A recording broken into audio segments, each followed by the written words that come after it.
ku danna subscribe sannan ku danna ƙararrawa domin sanar da ku da zarar mun kafta wani sabon shiri. Hey mama! B-Anwar TV.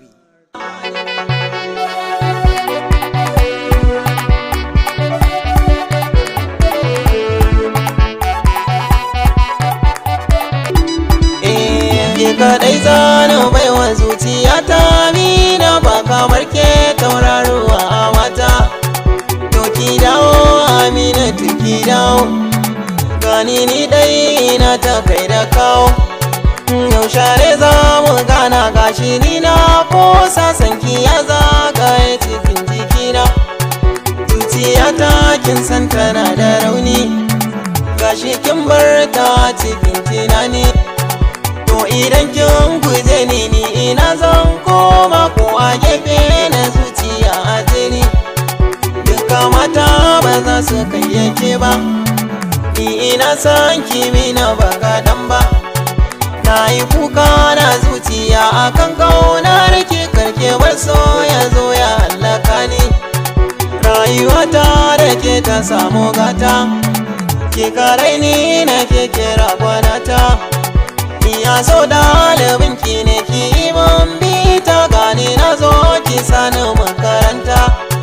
Kin zamo sanadin farin cikina, in ina ciwo ke ce maganina.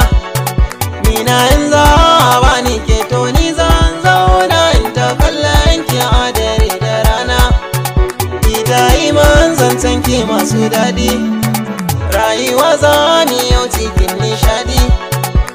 Wata ke kwazara rayuwa ta canza, ko da sunanki ne kawai kira ni akan sanki babu ja da baya, a tsakaninmu babu wata karya. Zan kula da ke ma kula da niya, in ina ciwo ki bani magani. To inda zaki je kawai ki je da niya. Zuciyata da taki sun zamo dai dole, wanda za ya yi dani ya sa da ke.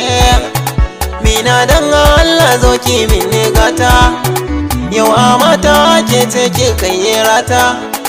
Mina na san kin gana min fata, godiya na yi ga Rabbana da na same ki, kin zamo sanadin farin ciki na.